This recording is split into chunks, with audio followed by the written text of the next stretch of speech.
Hello friends, नमस्कार। मेरा नाम है आर्यन और आज मैं आपको इस 10 मिनट की वीडियो में सब पूरी डिटेल दे दूंगा कि आरसीएम क्या है, क्या आपको करना चाहिए या नहीं करना चाहिए, वो आपके ऊपर है। अगर आप करना चाहते हो तो जो जिस ग्रुप में मैंने लिंक डाला है उसमें मेरा नंबर मिल जाएगा, आप मुझको कांटेक्ट कर सकते हो। उसके बाद यहाँ पे हम इसको स्टार्ट करते हैं। अब कोई भी बंदा हो, कोई ना कोई जॉब जरूर कर रहा है, चाहे वो खेती बाड़ी हो या डॉक्टरी हो। उसके बाद उसका मेन मोटिव है उस जो भी वो जॉब कर रहा है उसमें पैसा कमाना, उसको एक अच्छी इनकम चाहिए। अब आप अगर खेती बाड़ी करोगे उसमें आपको पैसा नहीं मिले, क्या आप खेती बाड़ी करोगे? नहीं। उसके बाद पैसा कमाने के बाद आपको उसको खर्च करना है। आप खर्च तो कहीं पे करोगे, आप अपने घर का सामान लोगे तो उसमें भी खर्च करोगे। और आप जो सामान लेते हो वो कहाँ से लेते हो? अपने आसपास की जो आपके आसपास शॉप होती है उनसे। क्या वो जो आपको सामान मिलता है उसकी 100% हेल्थ की गारंटी है? क्या जो आपको सामान मिलता है वो सीधा कंपनी से आता है? नहीं।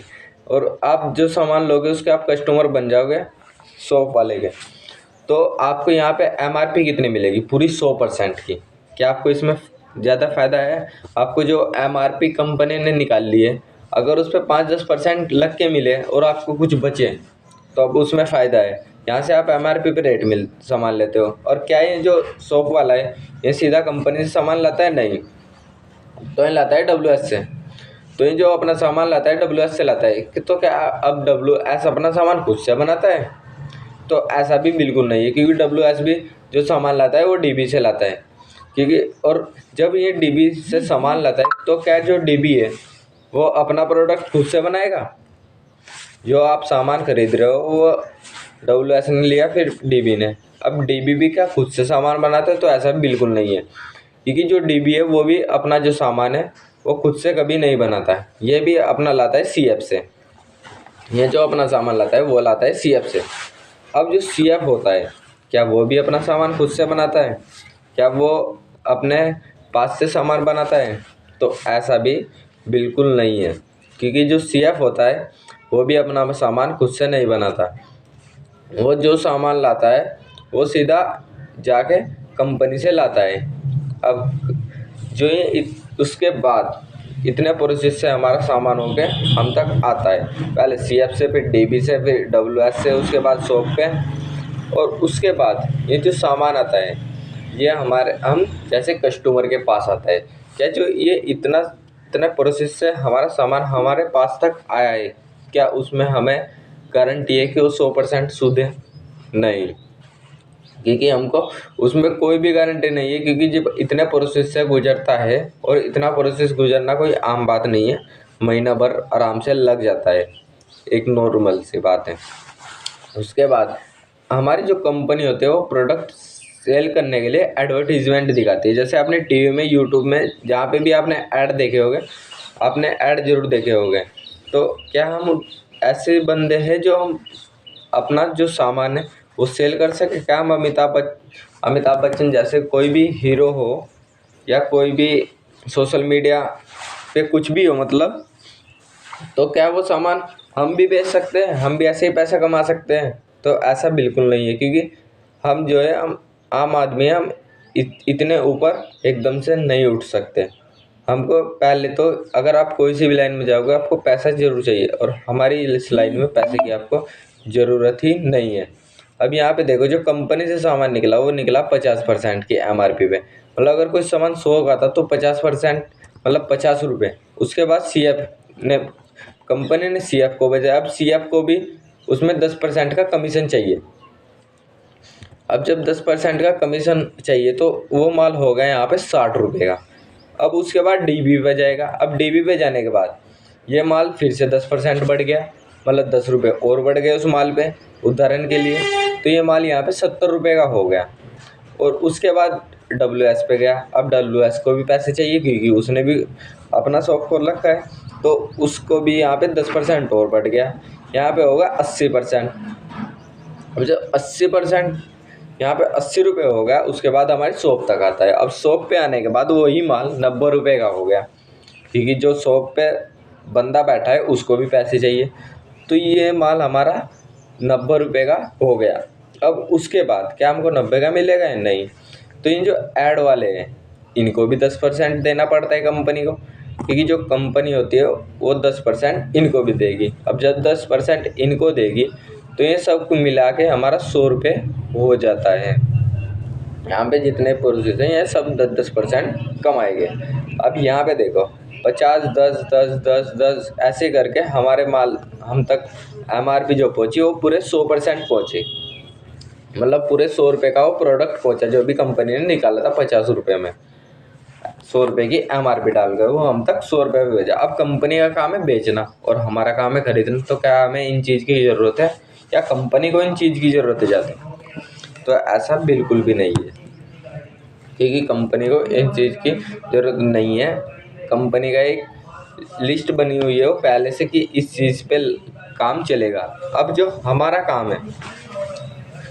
काम है कि ये जो प्रोडक्ट है आपको यूज़ करके दिखाना। आपको 1 मंथ इन सब में यूज़ करना है।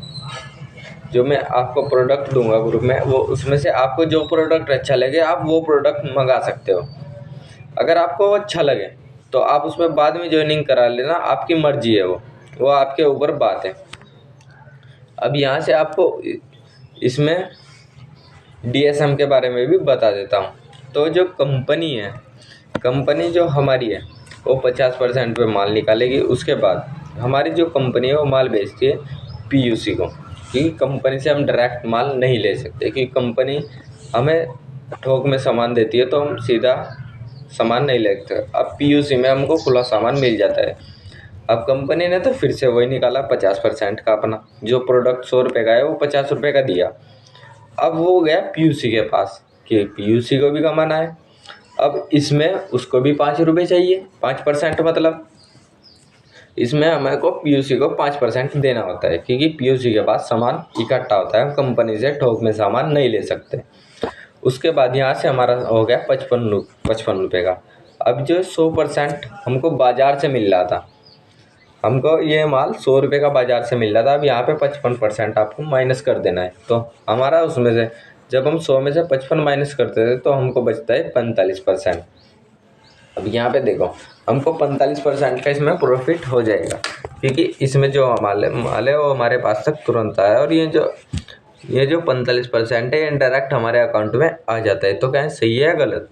तो ये बिल्कुल सही है, क्योंकि इसमें हमको ज़्यादा हेल्थ की गारंटी मिलेगी, क्योंकि कंपनी से माल निकला, ज़्यादा देर वो नहीं रुका, हमारे तक वो सीधा माल पहुंच गया। 4-5 प्रोसेस से होकर नहीं गुजरा। उसके बाद हम CRM और बाज़ार में अंतर दिखाते हैं आपको। जैसे मैंने एक तरफ लिखा CRM और एक तरफ लिखा है बाज़ार। अब यहाँ पे देखो, जब आप CRM से कोई भी सामान लोगे या प्रोडक्ट लोगे तो उसकी आपको हेल्थ की गारंटी फुल्ली 100% आपको मिलेगी। अगर आप बाज़ार से वही प्रोडक्ट लोगे तो आप जानते हो कि हेल्थ की गारंटी मिलती है नहीं मिलती है? वैसे तो नहीं मिलती है, जहाँ तक हमको भी और आपको भी पता है कि बाज़ार में हेल्थ की गारंटी नहीं मिलती है। उसके बाद CRM हमको, अगर आप 10 का लो या 100 का लो, उससे हमको मतलब नहीं, आपको पक्का बिल ज़रूर देगा, चाहे आप कितने का भी सामान लो। बाज़ार में हमको ये नहीं मिलता है। उसके बाद जो हमारा CRM है, आपके जो भी प्रोडक्ट लोगे उस पर आपको एक मैसेज भेजेगा। आप चाहे कितने का भी प्रोडक्ट परचेज़ करो उस पर आपको मैसेज भेजेगा। आपको बाज़ार में ये भी नहीं मिलेगा।